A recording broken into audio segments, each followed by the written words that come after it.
सभागार police line Varanasi police commissionerate द्वारा महिला अपराध एडीसीपी ममता रानी व association for advocacy and legal लेंटिवाइटिस ट्रस्ट टाली द्वारा महिलाओं के लैंगिक उत्पीड़न, घरेलू हिंसक पॉक्सो अधिनियम जेजे एक्ट 94 धारा के संबंध में पुलिस कमिश्नरेट वाराणसी के सभी थानों के महिला एवं पुरुष एसआई को ट्रेनिंग प्रोग्राम के तहत यह जानकारी दिया गया। यह संस्था वाराणसी में 25 सालों से कार्यरत है, जो महिलाओं के लिए वरदान साबित हो रही। यह संस्था पुलिस के साथ मिलकर महिलाओं की समस्याओं का निस्तारण कर रही है। इस ट्रेनिंग प्रोग्राम के कोऑर्डिनेटर अंशुमाला और आलिमा एडवोकेट के द्वारा विस्तार पूर्वक जानकारी दी गई।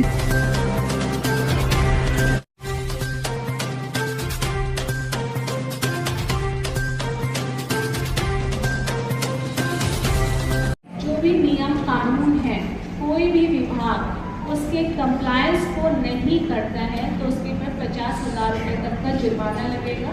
अगर उसका लाइसेंस है तो लाइसेंस कैंसिल होगा और दंड भी दिया जाएगा। सारे काम कांग्रेस से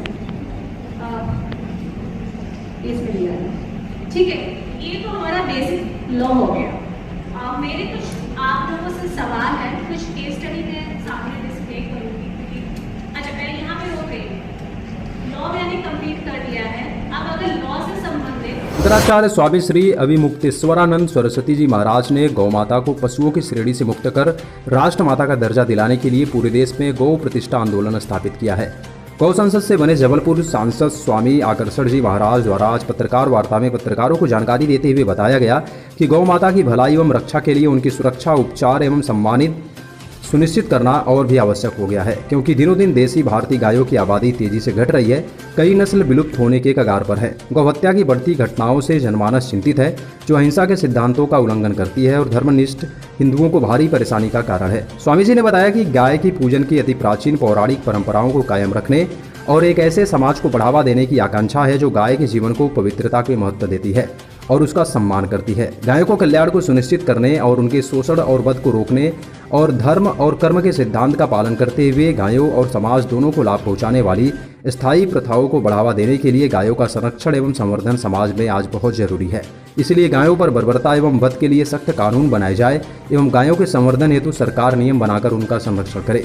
पत्रकार वार्ता में पौराणिक अद्भुत विधाशोध संस्थान जबलपुर, ब्लड डोनेशन समिति, हम है ना फाउंडेशन, पंजाबी महासंघ, करनी सेना सहित शरद विश्वकर्मा, रॉकी सेन, दीपक द्विवेदी, पंटी गौरक्षक, आशु त्रिपाठी, गुलशन मखीजा, मनीष पोपली सहित अनेक लोग उपस्थित रहे। सभी गौ संसद के रूप में जो जबलपुर महानगर में मुझे गौ सांसद के रूप में चुना गया है, परम पूज्य शंकराचार्य भगवान श्री अभिमुक्तेश्वरानंद सरस्वती जी की जो दिल्ली में 5 दिवसीय गौ संसद थी, उस गौ संसद का यही उद्देश्य है कि गौ माता को राष्ट्र माता के रूप में भारत में स्थापित किया जाए। क्योंकि गौ हमारी धार्मिक संस्कृति और आस्था का प्रतीक है। गौ के बिना भारत की परिकल्पना तो नहीं हो सकती है। गौ है इसलिए भारतवर्ष है। इसी उद्देश्य को लेकर हम सब आज यहाँ एकत्र हुए हैं और गौ माता को राष्ट्र माता का दर्जा मिले, यह समस्त जनप्रतिनिधियों से और सरकार से आग्रह करते हैं। स्वामी जी, एक बात जानना चाहेंगे। नियमों पर गौ संसद काम कर रही है। उसमें एक नियम यह भी है कि जो गौ पालता है और अपनी गौ को वो आवारा पशु के रूप में छोड़ देता है, उसके ऊपर FIR का प्रावधान भी बनना चाहिए, ऐसा उसमें नियम भी है। तो इस बात ने आपने प्रश्न किया, बहुत अच्छा प्रश्न है ये आपका। और मैं आपको बता देना चाहता हूँ कि जो भी गौ पालते हैं उनसे भी आग्रह है कि आप अपनी गौ माता की सेवा अपने घर पे करिए और जितनी हो सके, यदि आप एक गाय की सेवा कर सकते हैं तो एक ही रखिए, आप 4 गायों को मत रखिए। पर आने वाले समय में यदि कोई गौ के साथ बर्बरता करता नज़र आएगा, चाहे वो गौ मालिक क्यों ना हो, तो उसके साथ में बड़ी कठोरता के साथ में कानूनी कार्रवाई उसकी की जाएगी। अभी पनागर में एक घटना हुई है कि एक किसान ने खेत में पहुंची गाय को मारा, गाय बेहोश हो गई, तो उसमें हमारे पीछे खड़े हुए हमारा जो परिवार है उसने उसको ऊपर FIR की, वो अभी जेल में है। तो इस प्रकार के किसी व्यक्ति को माफ़ नहीं किया जाएगा समाज में, चाहे वो कोई भी व्यक्ति हो, चाहे हमारा हो चाहे पराया हो। पर गौ माता के प्रति जो बर्बरता अपनाएगा उसको सलाखों के पीछे जाना ही पड़ेगा।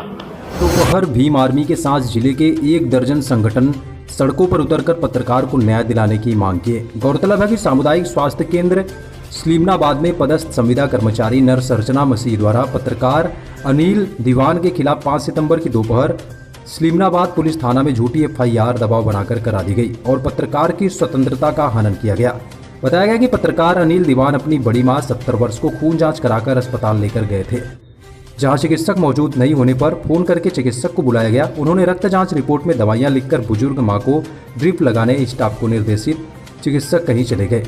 ड्रिप खत्म होने के बाद दवा लेने के लिए OPD भेजा गया, जहां कोई मौजूद नहीं था। स्टाफ ने बाहर बैठी हुई नर्स से दवा लेने कहा गया, जिनसे दवा मांगने पर नर्स अर्चना मसीह नाराज होकर दवा देने से मना करते हुए अपनी ड्यूटी खत्म होने को कहकर अपशब्द बोलते हुए दवा नहीं दी। ड्यूटी पर लापरवाही बरतने व बाहर टेबल पर बैठे हुए तस्वीर ली गई, जिससे वरिष्ठ अधिकारियों की लापरवाही बताई जा सके। अस्पताल में मरीज को दवा नहीं दिए जाने व बुजुर्ग मां के सामने अपशब्द बोले जाने की शिकायत कुछ देर बाद CM हेल्पलाइन में दर्ज कराई गई व डिजिटल प्लेटफॉर्म पर खबर प्रकाशन एवं दैनिक अखबार में खबर प्रकाशित की गई, जिससे बौखलाकर नर्स अर्चना मसीह द्वारा सलीमनाबाद पुलिस थाने में पत्रकार अनिल दीवान के विरुद्ध झूठी रिपोर्ट दर्ज करा दी गई।